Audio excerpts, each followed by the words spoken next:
Est-ce que vous aussi, dès que vous vous mouchez, vous pensez que vous avez le Covid? Bonjour, bonjour, j'espère que vous allez bien. On se retrouve aujourd'hui avec une nouvelle édition de ces trucs que je regrette d'avoir achetés. C'est, je crois, la deuxième ou la troisième vidéo que je fais à ce sujet. Alors je sais que c'est un type de vidéo qui vous plaît beaucoup et à moi aussi parce que vraiment... Ah, on se marre, hein.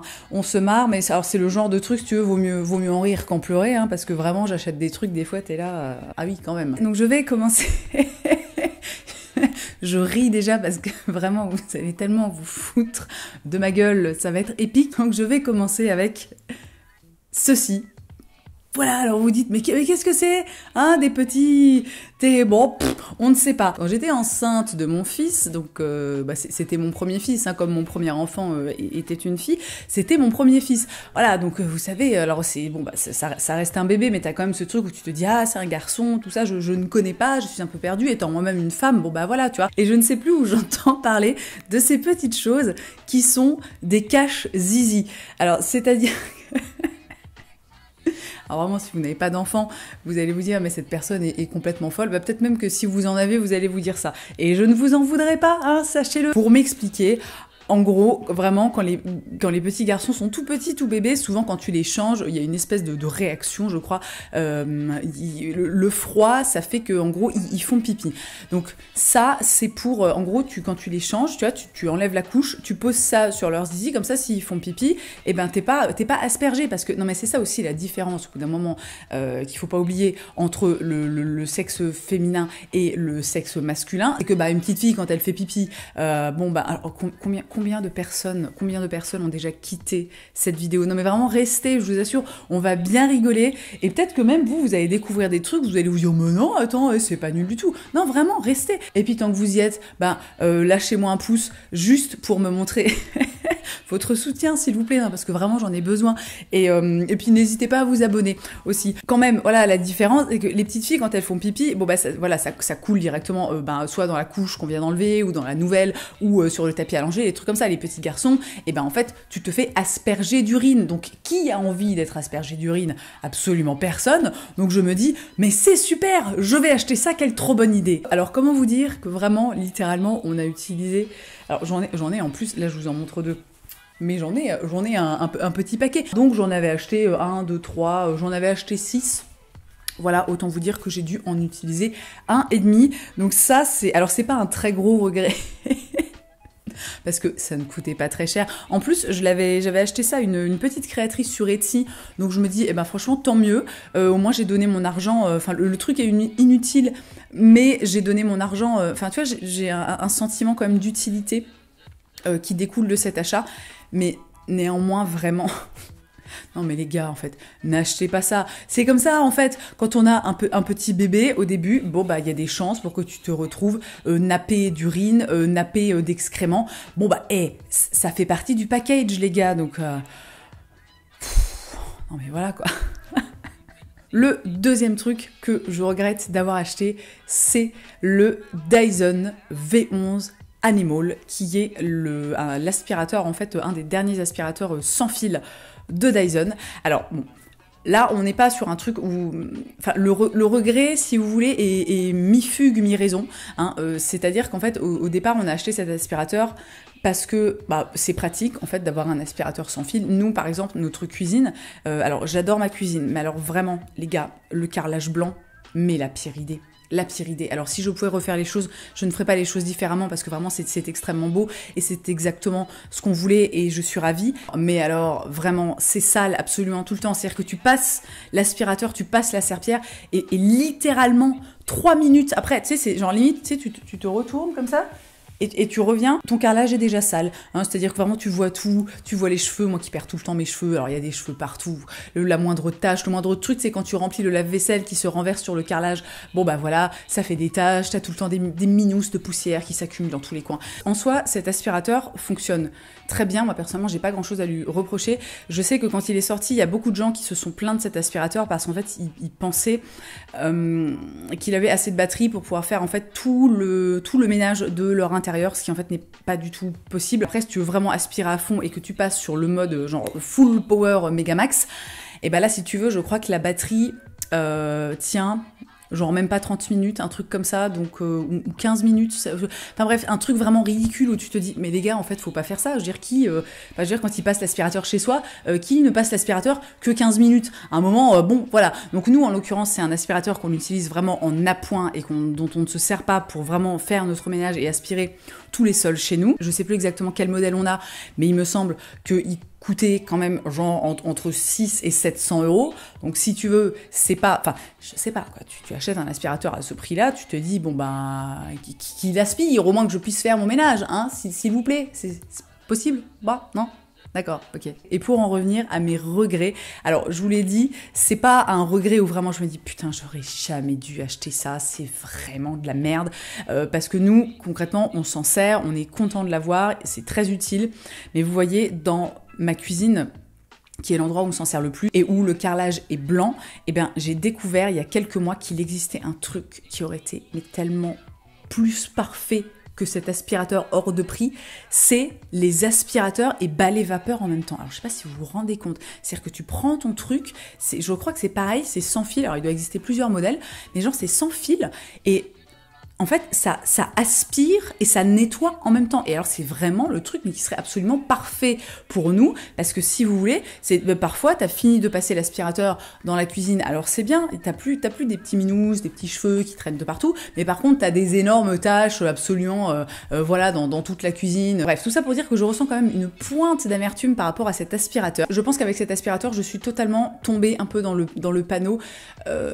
du truc marketing et tu sais, de l'image, tu vois, que ça te renvoie de toi-même, en fait, d'avoir un Dyson. Alors, c'est complètement débile, mais en fait, ça fonctionne. Et encore une fois, c'est du marketing. Dyson, c'est une marque qui te dit, putain, t'as un Dyson, mais t'as trop réussi ta vie, quoi. Alors qu'en vrai, mais pas du tout. Hein. Je veux dire, si tu as un aspirateur Rowenta ou Whirlpool ou je ne sais pas quelle autre marque d'aspirateur peut exister, mais... Enfin, au final, c'est exactement la même chose, tu vois. Alors vraiment, Dyson, je vous adore. Moi, c'était mon rêve quand j'étais plus jeune d'avoir un aspirateur Dyson. C'est un des premiers trucs que je me suis offert, en fait, quand j'ai eu les moyens de pouvoir le faire. Tu te dis, la meuf, quand même... Ok, donc il y a des gens, ils se payent un voyage, ils se payent, je sais pas, une voiture, la meuf s'achète un aspirateur. Écoutez, chacun ses passions dans la vie, merci de ne pas juger. Le truc suivant, alors vraiment... je crois que c'est mon préféré, c'est le truc le plus ridicule, je pense que c'est l'achat le plus pathétique que j'ai fait, mais avant de vous le montrer, je vais quand même vous donner un petit contexte lié à l'achat de cette chose. J'ai eu un début d'année qui a pas été facile, voilà, j'étais pas très très bien. Et moi j'ai la consolation consommation. On se retrouve un après-midi à faire un petit peu les magasins avec mon chéri. Et je rentre chez American Vintage. Alors American Vintage, c'est une marque que j'aime beaucoup, bien que leurs t-shirts soient d'une qualité mais déplorable. C'est-à-dire que vraiment tous les trucs que j'ai de chez eux, là, leur espèce de coton un peu flammé, ça se troue. Hein, c'est-à-dire que tu les portes 3 fois et ça fait des trous. Après, à côté de ça, voilà, moi par exemple, j'ai des mailles qui viennent de chez eux, enfin des gilets, des pulls, des choses comme ça vraiment que j'adore et qui sont pour le coup de très bonne qualité. Mais les t-shirts, je recommande bof. Donc je rentre chez American Vintage, le cœur en berne, et je ressors de chez American Vintage avec ça. Alors là, vous vous rendez pas compte en fait de ce que ça rend. Donc je vais l'enfiler. Je vais reculer un petit peu pour que vous ayez un petit aperçu. Mais alors je crie parce que mon micro est là en fait. Pour que vous ayez un petit aperçu. Mais j'insérerai quand même des images où vous me voyez le porter en pied. Parce que vraiment en pied, c'est très très intéressant, hein, je vous assure. Voilà, donc je ressors de chez American Vintage.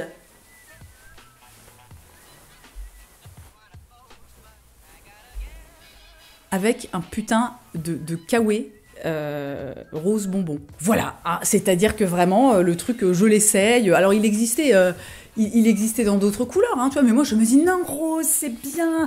Oh là là, c'est super, ça met un peu de gaieté dans la vie, comme ça. Et donc, je ressors avec ce truc qui coûte en plus une blinde. Hein, c'est-à-dire que j'ai dû le payer genre 240 €. Et vraiment, je suis rentrée, j'ai eu des périodes d'hésitation. Je me disais, ah putain, qu'est-ce que je fais? Je le garde pas. Et puis au final, tu vois, je sais pas, j'étais tellement mal. Et ce truc, je sais pas, il représentait quelque chose de... Enfin, vous savez, voilà, vraiment l'émotionnel, tu vois, la psyché, des trucs un peu tout pétés comme ça qui se passent dans notre cerveau. Et j'ai gardé, en fait, cette espèce de kawaii, qui n'est même pas vraiment un kawaii. Alors, je crois que c'est une matière un petit peu déperlante, mais genre, si tu te retrouves dehors sous des trompes d'eau, ça ne te protège même pas de la pluie, tu vois, enfin, même pas de façon vraiment très efficace comme un vrai kawaii. Et putain, et j'ai ce truc-là. Je veux dire, mais enfin, pourquoi j'ai acheté ça, quoi. Alors, au fond de moi, je sais pourquoi, mais on est quand même dans le droit de se demander, mais pourquoi? Tu vois, en plus, je veux dire, non mais vraiment, regardez, la couleur ne me va pas du tout. C'est vraiment, c'est la pire couleur que j'aurais pu choisir. Il existait dans d'autres coloris, hein. Il y avait peut-être un genre un peu beige ou alors bleu marine. Là, ça aurait été sympa. Mais là, non, je prends le rose, c'est rose layette, pardon, c'est pas rose bonbon. Putain, c'est dégueulasse, quoi. Je vais l'enlever parce que vraiment, je n'ai pas envie de garder ça sur moi. Et donc ça, vous voyez, eh bien, c'est typiquement ce qu'on appelle un achat compulsif, un achat réalisé sous le coup de l'émotion. Et alors ça, non mais c'est-à-dire, en fait, je ne sais même pas ce que je vais en faire. Alors, évidemment, je peux le revendre si je le mets à 5 €. Il y aura bien des gens qui voudront l'acheter peut-être, mais si ça se trouve, il va falloir que je donne de l'argent à des gens pour qu'ils veulent bien le prendre, tu vois. Plus sérieusement, si jamais ce kawaii vous plaît et que vous voulez me le racheter, n'hésitez pas à me laisser un commentaire, je vous ferai vraiment un prix d'amis, hein. Voilà, de type 1 € symbolique. Non, c'est faux. Non, mais pour de vrai, voilà, si vous, genre, c'est votre style, parce que je dis pas que c'est moche, je dis juste que moi, enfin non, quoi, je veux dire, la couleur ne me va pas, c'est le genre de truc, je ne le porterai jamais, c'est sûr et certain. Vous savez ce que j'ai dit, un moment, quand on est ressorti de la boutique et que j'avais mon petit ciré comme ça, rose layette dans mon sac American Vintage, je dis à mon mec, ah, mais c'est trop bien, si jamais il pleut au Hellfest cette année, je pourrais le mettre. Mais genre, quoi. Genre, je vais aller au Hellfest avec un putain de ciré géant rose layette, quoi. Mais jamais de la vie ce serait arrivé. Alors, en l'occurrence, il n'y a pas eu de Hellfest cette année. Il n'y en aura sûrement pas non plus l'année prochaine. Mais jamais de la vie, j'aurais emmené ce... Ah là là. Aidez-moi. Le truc suivant, il s'agit de... ceci. Alors c'est un coffret de 4 mobiles à réaliser soi-même de la gamme matériel Montessori qui vient de chez Nature et Découverte. Et alors vous savez, bon, ça avait beau être le deuxième, tu sais, tu te dis je vais faire tout bien, tu te dis limite ouais, je vais faire mieux qu'avec mon premier enfant et je m'étais dit je vais lui acheter ces superbes mobiles à fabriquer moi-même. J'en peux plus. Donc c'est vraiment des trucs, alors attendez parce que c'est quand même un petit peu sérieux, c'est des trucs des mobiles qui ont été développés par Maria Montessori, donc c'est quand même assez bien foutu. Donc t'en as un que tu peux utiliser dès la naissance, ensuite le suivant c'est à partir de 6 semaines, le suivant à partir de 2-3 mois, et ensuite à partir de 3-4 mois, et c'est une question de mouvement, de forme, de couleur, donc en soi c'est vraiment très très bien. Sauf que c'est écrit sur le paquet, un coffret de 4 mobiles à réaliser soi-même. Donc, comment vous dire, quand tu as un bébé de je sais pas moi, de 3 semaines, de 2 mois, est-ce que vraiment tu n'as que ça à foutre que de fabriquer des mobiles toi-même? Ben je ne crois pas, hein. Donc vraiment j'ai fait le premier. Bon, regardez, il y a encore tous les petits trucs, donc vraiment tu découpes des formes, non mais t'es là en train de faire des arts manuels alors que vraiment en fait tu es au bout de ta vie et la seule chose que tu devrais faire c'est genre dormir avec ton bébé. Non, moi je me dis tiens je vais faire des petites découpes, des trucs. En plus c'était un enfer, j'arrivais pas, le premier il est un petit peu... Est-ce qu'on le voit? Il est un petit peu particulier, c'est un truc vraiment, ça tient comme ça en équilibre. Oh, j'y arrivais pas du tout, le truc arrêtait pas de se péter la gueule, enfin c'était un enfer. Mon fils, en plus de ça, n'en avait strictement mais rien à branler, tu vois, évidemment. Et les suivants, si tu veux... C'est encore plus drôle, parce que par exemple, t'en as un en fait, d'un côté t'as des petites boules comme ça en polystyrène, et de l'autre tu as des fils de... comment ça s'appelle? Des petits fils de coton, hein, et en fait tu es censé enrouler les fils de coton autour de... Non mais le truc qui te prend 6 jours en fait. Et vraiment, non mais là voilà, vous pouvez le constater, vraiment je n'ai jamais terminé. Alors regardez, il y avait aussi des petits pots de peinture, des petits pinceaux, non mais c'est... Voilà. Alors bon, honnêtement, je ne le vis pas trop mal parce que j'ai fait plein d'autres choses pour mon fils et aujourd'hui il se porte très bien. Mais alors, honnêtement, mais pourquoi j'ai acheté ça, quoi. Et je termine cette vidéo avec un truc que vraiment je regrette d'avoir acheté, mais là en fait ça ne me fait même pas rire parce que c'est juste une immense déception. Quand on a emménagé dans notre maison il y a maintenant un peu plus de 2 ans, j'ai acheté un égouttoir à vaisselle. Bah oui, bah écoutez, voilà, bah je suis comme vous, les gars, je vais aux toilettes, je fais ma vaisselle, j'ai besoin d'un égouttoir à vaisselle. Qu'est-ce que vous voulez que je vous dise? Arrêtez de penser que les gens qui font des trucs sur Internet, hein, ils font pas les mêmes choses que tout le monde. Ben si, les gars, moi aussi, des fois, je suis là en train de gratter mes casseroles comme une con parce que j'ai laissé un truc cramé au fond, quoi, hein. Si vous avez déjà vu ma cuisine, vous savez que elle est principalement noire et blanche avec des petites touches un petit peu de bois et un petit peu de doré. Voilà, donc je me dis, super, je vais m'acheter un super égouttoir doré, ça fera trop beau, ce sera génial.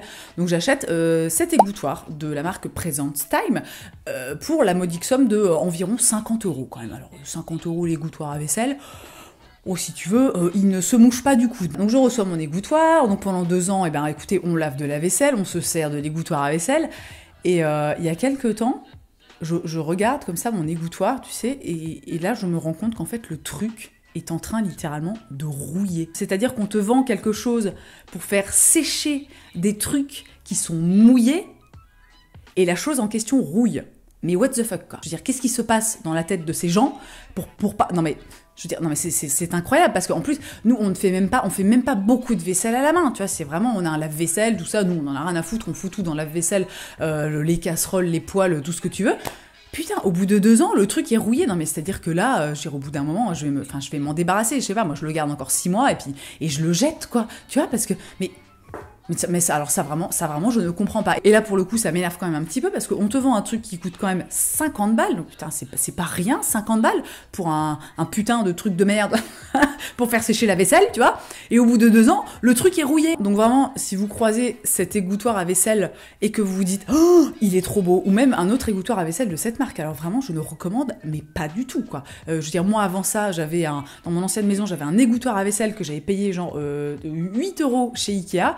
Le truc, mais enfin je l'ai eu pendant 10 ans et il était nickel. Eh bien j'ai fait le tour de ces achats vraiment que je regrette, alors parfois un petit peu, parfois vraiment beaucoup, parfois très amèrement. Donc j'espère que cette vidéo vous aura plu, j'espère que, je sais pas, elle vous empêchera éventuellement d'acheter des égouttoirs à vaisselle qui rouillent ou de vous dire tiens je vais faire des mobiles moi-même pour mon bébé de 3 semaines. Dans tous les cas, merci d'avoir passé ce petit moment avec moi, je vous souhaite une très belle journée, je vous embrasse et je vous dis à la prochaine.